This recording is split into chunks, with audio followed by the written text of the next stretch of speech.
آپ صلی اللہ علیہ وسلم کے معجزات صحیح بخاری اور صحیح مسلم سے۔ غزوہ حنین کا واقعہ۔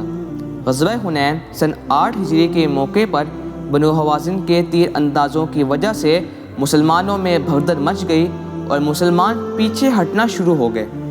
ایسے وقت میں امام الانبیاء صلی اللہ علیہ وسلم نے اپنے خچر کو ایڑ لگائی اور کافروں سے لڑنے کے لیے آگے بڑھتے ہی چلے گئے۔ اتنے میں صحابہ، خاص طور پر اصحاب شجرہ، آپ صلی اللہ علیہ وسلم کے ساتھ ہو لیے۔ ابھی تک تو بنو حوازن والوں کا پلڑا بھاری تھا اور قریب تھا کہ مسلمان شکست کھا جائیں۔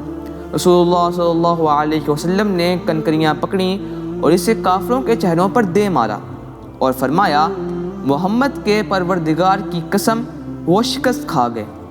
حضرت عباس بن عبد المطلب رضی اللہ تعالی عنہ فرماتے ہیں کہ جو ہی آپ صلی اللہ علیہ وسلم نے ان کی طرف کنکریاں پھینکیں تو وہ پیچھے ہٹنے لگے اور آخر کار کافروں کو شکست ہو گئی اور مسلمان جیت گئے۔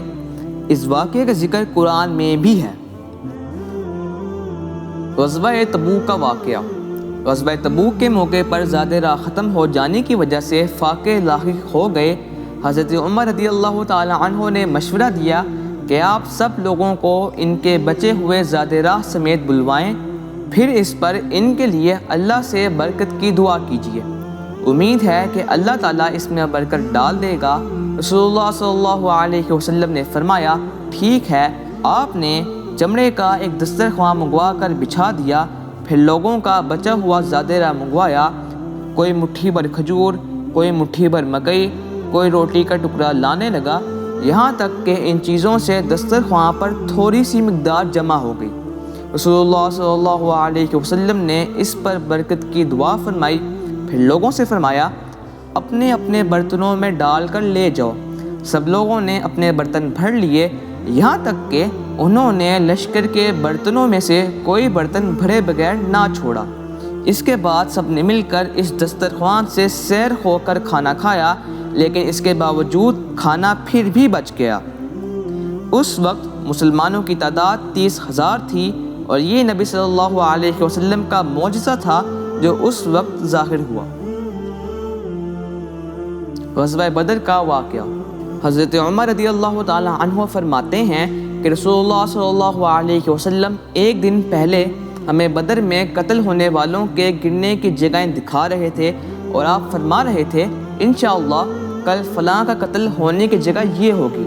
حضرت عمر رضی اللہ تعالی عنہ فرماتے ہیں کہ اس ذات کی قسم جس نے آپ کو حق کے ساتھ بھیجا، وہ لوگ ان جگہوں کے کناروں سے ذرا بھی ادھر ادھر قتل نہیں ہوئے تھے جن کی نشاندہی آپ صلی اللہ علیہ وسلم نے کی تھی، یعنی جس جگہ کے بارے میں رسول اللہ صلی اللہ علیہ وسلم نے پہلے ارشاد فرمایا تھا، اگلے دن ٹھیک اسی جگہ پر وہی لوگ قتل ہوئے تھے اور ان کی لاشیں بھی وہیں موجود تھیں۔ کھانوں کی تسبیح۔ حضرت عبداللہ بن مسعود رضی اللہ تعالی عنہ فرماتے ہیں کہ ہم جب نبی صلی اللہ علیہ وسلم کے ساتھ کھانا کھاتے تھے تو کھانے کے دوران ہم کھانے کی تسبیح بھی سنتے تھے۔ جب اللہ کے نبی دنیا میں موجود ہوتے ہیں تو ایسے واقعات ہوتے رہتے ہیں تاکہ ان کے صحابہ کا ایمان اور بڑھ جائے۔ 2 درختوں کا واقعہ۔ حضرت جابر بن عبداللہ رضی اللہ تعالی عنہ فرماتے ہیں کہ ہم رسول اللہ صلی اللہ علیہ وسلم کے ساتھ ایک مہم کے لیے روانہ ہوئے، یہاں تک کہ ایک کشادہ وادی میں جا اترے۔ رسول اللہ صلی اللہ علیہ وسلم قضائے حاجت کے لیے تشریف لے گئے۔ آپ نے اور کے لیے کوئی چیز نہ دیکھی، البتہ وادی کے کنارے پر 2 درخت تھے۔ رسول اللہ صلی اللہ علیہ وسلم ان میں سے ایک کی طرف چل دیے اور اس کی شاخ پکڑ کر فرمایا، اللہ کے حکم سے مجھ پر پردہ کر یا میرے مطیع ہو جا۔ چنانچہ اس نے نکیل دیے ہوئے اونٹ کی طرح آپ پر پردہ کیا، جس طرح وہ اپنے قائد کی اطاعت کرتا ہے۔ پھر آپ دوسرے درخت کے پاس گئے اور اس کی ایک شاخ کو پکڑ کر فرمایا، اللہ کے حکم سے مجھ پر پردہ کر۔ وہ بھی اسی طرح آپ پر جھک گیا، حتیٰ کہ جب وہ دونوں نصف فاصلے تک پہنچ گئے تو آپ نے فرمایا، اللہ کے حکم سے مجھ پر سایہ کر دو۔ وہ دونوں قریب ہو گئے اور جب آپ صلی اللہ علیہ وسلم واپس تشریف لائے تو وہ دونوں درخت الگ الگ ہو گئے۔ یہ ایک ناقابل یقین واقعہ ہے کہ کیسے دو درخت اپنی جڑوں سمیت نکلے اور باہم جڑ گئے تاکہ آپ صلی اللہ علیہ وسلم کو سایہ دے سکیں۔ لیکن ایک بات یاد رکھیے کہ ناقابل یقین واقعات کو ہی معجزہ کہا جاتا ہے، اس لیے آپ صلی اللہ علیہ وسلم کے معجزات سن کر کوئی بندہ یہ نہ کہے کہ یہ کیسے ممکن ہے۔ معجزہ ہوتی ہی وہ چیز ہے جو ممکن نہ ہو۔